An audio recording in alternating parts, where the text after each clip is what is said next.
9 વસ્તુ, ત્રણ ત્રણ ત્રણ ને, અને આપના આશીર્વાદથી જીવવાની કોશિશ કરું છું. આશીર્વાદ આપજો કે આવું જીવી શકાય. એક તો જગ જાહેર વાત છે મારી કે સત્ય, પ્રેમ અને કરુણા. સાધુની જીભમાં સત્ય હોય, હૃદયમાં પ્રાણી માત્ર તરફ પ્રેમ હોય અને આંખમાં કરુણા હોય. એ ત્રણ વસ્તુ. આ તો હકારાત્મક વસ્તુ કે આ હોવી જોઈએ. પણ વિશેષણ મુક્ત સાધુ રહેવા માટે ત્રણ વસ્તુ ન હોવી જોઈએ. અને તે ઈર્ષા, નિંદા અને દ્વેષ. આ ત્રણ આપણામાં હોય નહીં. ભગવાન કરે આપણે ભાવ અભાવથી વર્ષોથી, અરે શતાબ્દીઓથી, યુગોથી રામજી મંદિર, કૃષ્ણ મંદિર, શિવ મંદિરની પૂજા કરી, માતાજીની પૂજા કરવી, હનુમાનજી અને ગણેશ, એટલે આપણામાં એ હોય નહીં. પણ છતાંય કલીનો પ્રભાવ છે જગતમાં. ત્યારે આ ત્રણ વસ્તુ નકારાત્મક છે. આ ત્રણ ન હોય. દ્વેષ ન હોય કોઈના તરફ, ઈર્ષા ન હોય. અને આમ તો ગ્રંથોનો આધાર પણ છે. એમ કહેવાય છે સુભાષિતોમાં કે જે બીજાની બહુ ઈર્ષા કરે ને એની આયુષ્ય ઓછી થાય. એટલે હાથે કરીને આવો ધંધો ન કરો.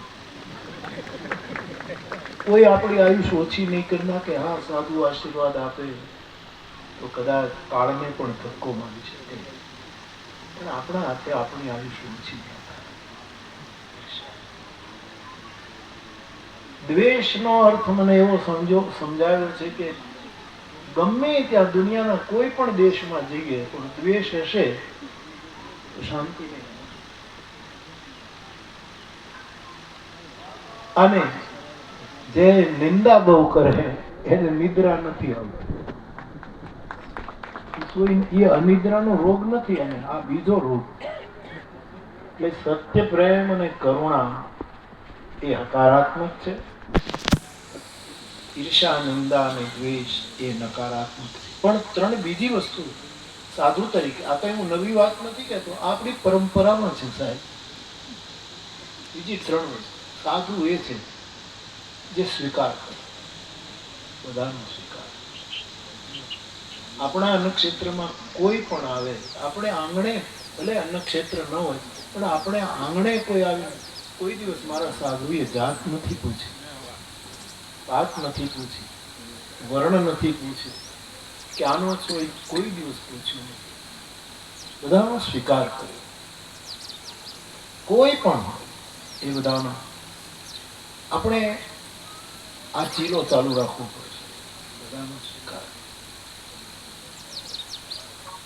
પહેલું, ત્રીજી ત્રિવેણીમાં પહેલું. બીજું, કોઈ દિવસ વિવાદમાં ના ઉતરવું, એકબીજા સાથે સંવાદ કરવો. કોઈ દિવસ વિવાદમાં ન જવું. શું ફાયદો, એનાથી શું કરવાનું? બાપુ હમણાં કહેતા હતા એના અનુભવો છે, અને મારાય બહુ અનુભવ. અને ઘણા સાધુઓના મંચ ઉપર મને તો લઈ જાય પરાણે, એટલે જવું પડે.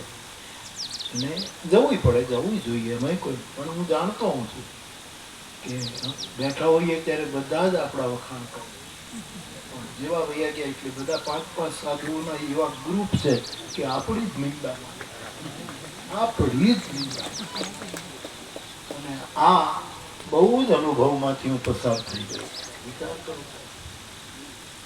આપણને સાધુતા શ્રાપ ના આપે એનું ધ્યાન રાખે. સાધુતા આપણા ઉપર રાખી, આ બહુ જરૂર. એટલે સંવાદ કરવો, બધાનો સ્વીકાર આપણે કર્યો. કોનો ઇનકાર કર્યો? સંવાદ, સ્વીકાર, અને ત્રીજી વસ્તુ બહુ જે આપણે કરીએ છીએ, સમતા. સમઃ સર્વેષુ ભૂતેષુ મદ ભક્તિમ લભતે પરામ. ઉપનિષદોનું દર્શન કરીએ તો ત્યાં બધી જગ્યાએ સતની પ્રધાનતા, સત્યની જ વાત આવે. સત સત ભગવદ્ ગીતામાં આપણે આવીએ તો બધી સમની જ સમતાની જ વાત આવે કે નિંદા સ્તુતિને સમાન માનો, ટાઢ તડકાને સમાન માનો. આ બધી જ વસ્તુમાં સમતા સમતા સમતા સમતા જ નાખો. ઉપનિષદ સત ઉપર ભાર આપે, ભગવદ્ ગીતા સમ ઉપર ભાર આપે, અને આપણું રામચરિત માનસ સબ સબ સબ નર કરહી પરસ્પર પ્રીતિ. તો